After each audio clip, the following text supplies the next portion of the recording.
Hello friends, ಇವತ್ತು ನಾವು class 10 mathematics ಅಲ್ಲಿರುವಂತಹ linear equations in two variables chapter ಅಲ್ಲಿ ಗ್ರಾಫಿಕಲ್ ಮೆಥಡ್ಸ್ ನ ನೋಡ್ತಾ ಇದೀವಿ. ಸೊ ಲೀನಿಯರ್ ಇಕ್ವೇಶನ್ಸ್ ಇನ ಸೊಲ್ಯೂಷನ್ಸ್ ನ ಗ್ರಾಫಿಕಲ್ ಮೆಥಡ್ಸ್ ಅಲ್ಲಿ ಹೇಗೆ ಫೈಂಡ್ ಔಟ್ ಮಾಡೋದನ್ನ ನಾವು ನೋಡ್ತಾ ಇದೀವಿ. ಸೊ ಎಕ್ಸರ್ಸೈಸ್ 3.1 ಹಾಗೂ ಲೀನಿಯರ್ ಇಕ್ವೇಶನ್ಸ್ ಬಗ್ಗೆ ನೀವು ಇನ್ನೂ ನೋಡಿಲ್ಲ ಅಂದ್ರೆ ಪ್ಲೇ ಲಿಸ್ಟ್ ಅಲ್ಲಿ ಲಿಂಕ್ ಇದೆ. ಸೊ ಅವನ್ನೆಲ್ಲ ನೋಡ್ಬಿಟ್ಟು ಈ ವಿಡಿಯೋನ ನೋಡಿ. ಫ್ರೆಂಡ್ಸ್, ಗ್ರಾಫಿಕಲ್ ಮೆಥಡ್ಸ್ ಹೋಗಕ್ ಮುಂಚೆ ನಾವು ಕೆಲವೊಂದು ಕಾನ್ಸೆಪ್ಟ್ ಗಳನ್ನ ಕಲಿಬೇಕಾಗತ್ತೆ.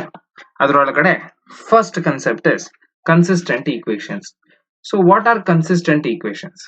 ಫ್ರೆಂಡ್ಸ್, ಕನ್ಸಿಸ್ಟೆಂಟ್ ಈಕ್ವೇಶನ್ಸ್ ಅಂದ್ರೆ ಯಾವ ಈಕ್ವೇಶನ್ ಅನ್ನು ಸಾಲ್ವ್ ಮಾಡಿದಾಗ ನಮಗೆ ಸೊಲ್ಯೂಷನ್ ಬರುತ್ತೋ ಅವನ್ನ ನಾವು ಕನ್ಸಿಸ್ಟೆಂಟ್ ಈಕ್ವೇಶನ್ಸ್ ಅಂತ ಬರಿತೀವಿ. ಸೊ ಫಾರ್ ಎಕ್ಸಾಂಪಲ್ ಅಂದ್ರೆ the solutions that gives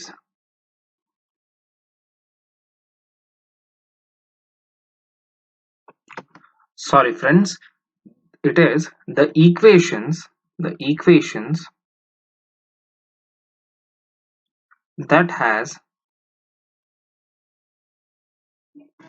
solutions are called consistent equations ಅಂತ ಕರಿತೀವಿ. ಸೊ ಯಾವ ಈಕ್ವೇಶನ್ ಅನ್ನ ನಾವು ಸಾಲ್ವ್ ಮಾಡಿದಾಗ ನಮಗೆ x and for x and y ಗೆ ವ್ಯಾಲ್ಯೂ ಸಿಗತ್ತೋ, for example 4x plus 2y equal to 3, 18x plus 8y equal to 4 ಅನ್ನುವಂತಹ ಎರಡು ಈಕ್ವೇಶನ್ ಇದೆ.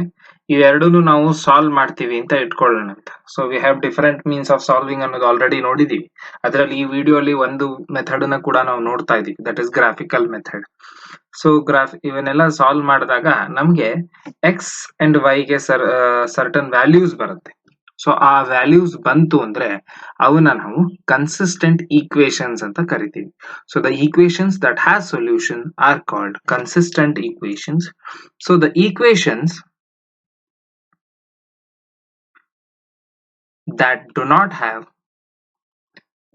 not have solutions are called inconsistent equations.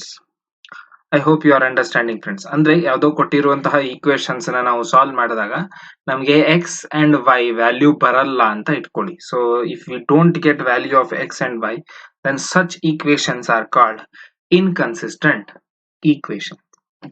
Friends, equations inconsistent consistent ಆದ್ಮೇಲೆ ನಾವು graphical method of solution ಗೆ ಬರ್ತೀವಿ. ನಾವು ಎಕ್ಸರ್ಸೈಸ್ 3.1 ಅಲ್ಲಿ ಗ್ರಾಫ್ ಹೇಗೆ ಬಿಡಿಸೋದು ಅನ್ನೋದನ್ನ ನೋಡಿದ್ವಿ. ಫಾರ್ ಎಕ್ಸಾಂಪಲ್ ನಮ್ಗೆ 3x plus 2y equal to 130 ಹೀಗೇನೋ ಬಂದಿತ್ತು, and one more is x plus 2y is 100 ಅನ್ನೋಂಥ ಎರಡು ಯಾವುದೋ ಈಕ್ವೇಶನ್ ಇದೆ ಅಂತ ಇಟ್ಕೊಳ್ಳೋಣಂತೆ. Let's change the sign here. Minus 2y equal to 100 ಅಂತ ಇದೆ. ಸೊ ಹಂಗೆ ಮಾಡಿದಾಗ ನಾವು ಗ್ರಾಫ್ ಬಿಡಿಸಿದ್ವಿ ಅಂತ ಇಟ್ಕೊಳ್ಳೋಣಂತೆ. So this is x axis, this is y axis. So friends, graph ಬಿಡಿಸಿದಾಗ ಒಂದು ಗ್ರಾಫ್ ನಮಗೆ ಈ ರೀತಿ ಬರುತ್ತೆ, ಇನ್ನೊಂದು ಗ್ರಾಫ್ ನಮಗೆ ಈ ರೀತಿ ಹೋಯ್ತು ಅಂತ ಇಟ್ಕೊಳ್ಳೋಣಂತೆ.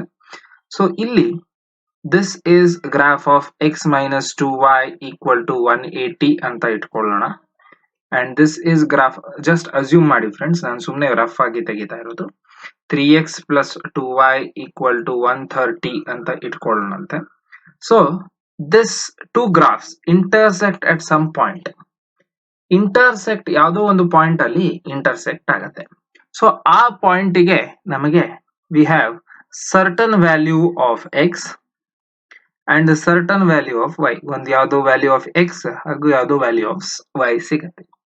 These value of x and y are the solutions of equations.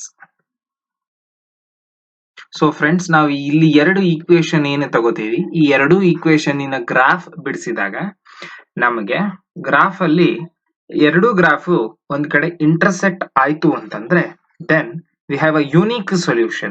ಆ ಯೂನಿಕ್ ಸೊಲ್ಯೂಷನ್ ಅನ್ನ ನಾವು ಯೂನಿಕ್ ಸೊಲ್ಯೂಷನ್ ಗೆ ಎಕ್ಸ್ ಹಾಗೂ ವೈ ವ್ಯಾಲ್ಯೂಸ್ ಇರುತ್ತೆ.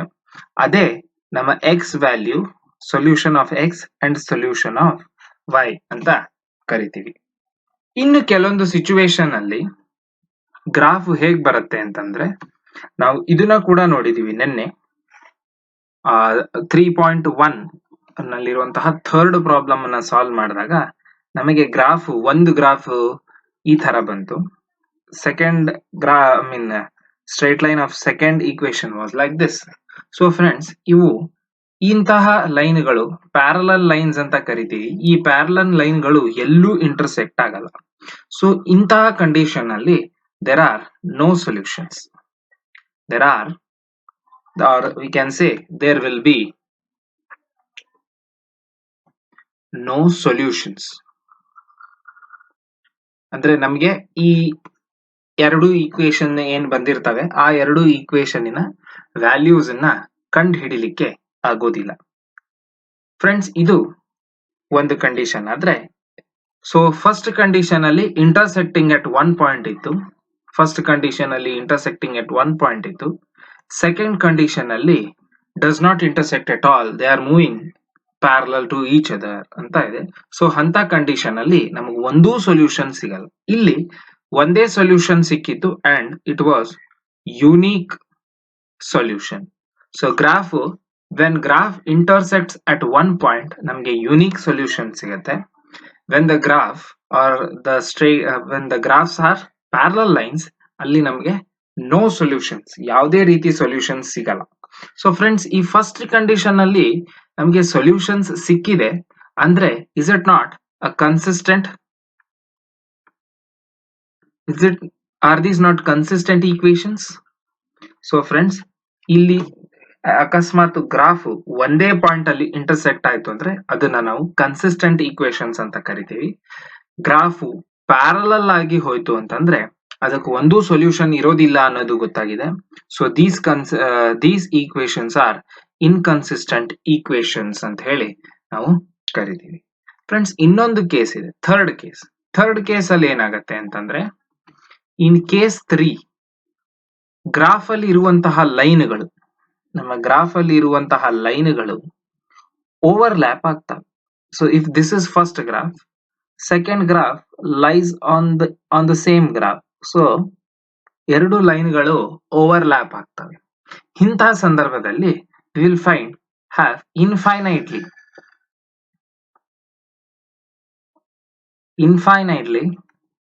many solutions. ಓಕೆ, ಒಂದಲ್ಲ ಎರಡಲ್ಲ, ಸಿಕ್ಕಾಪಟ್ಟೆ ಸೊಲ್ಯೂಷನ್ಸ್ ಬರುತ್ತೆ.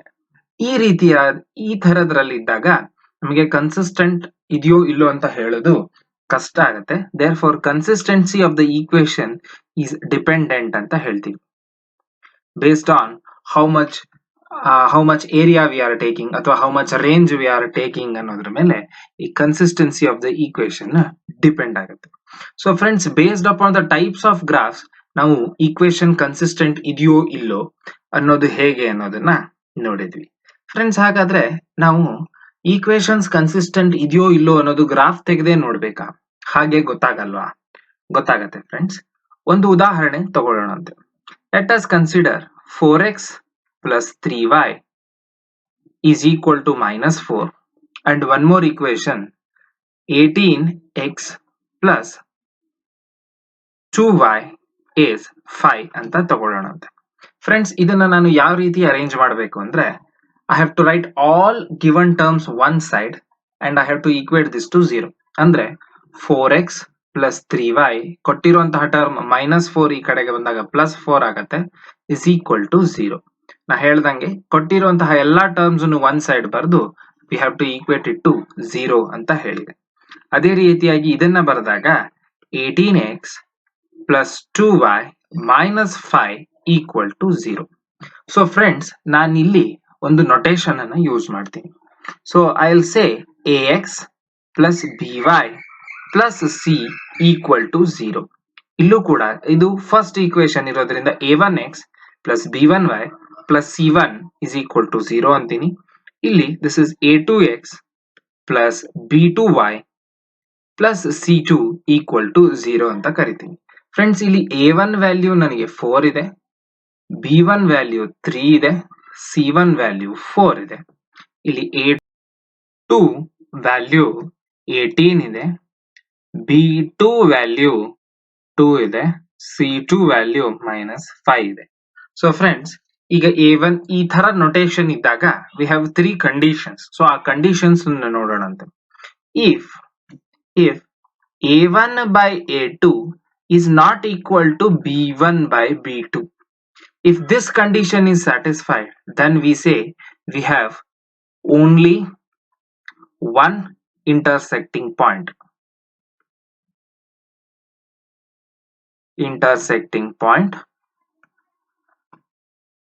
In the graph ಅಂತ ಹೇಳ್ತೀವಿ.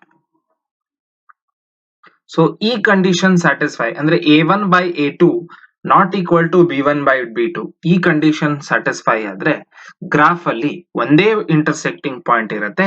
That means we will have unique solutions. Unique solution of X and Y ಅಂತ ಬರಿತೀವಿ. Therefore, those equations will be called as consistent equations. Hope you are understanding, friends. If A1 by A2 is equal to B1 by B2, it is also equal to C1 by C2. ಈ condition ಬಂತು ಅಂದ್ರೆ ratio of X coefficients, ratio of Y coefficients and constants, ratio of the constants ಎಲ್ಲದನ್ನು equal ಆಗಿ ಇತ್ತು ಅಂದ್ರೆ then we have or we can say graph is coinciding ಅಂತ.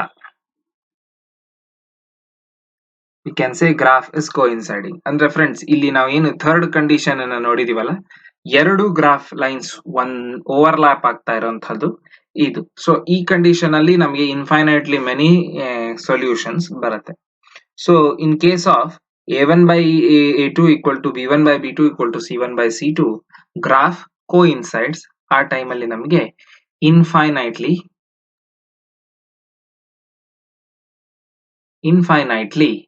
many solutions ಬರುತ್ತೆ.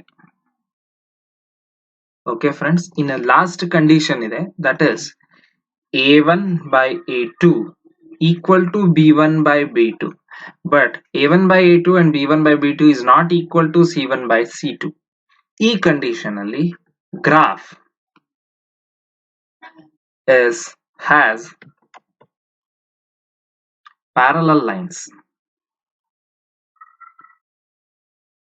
So parallel lines ಬಂತು ಅಂದ್ರೆ we will have no solutions.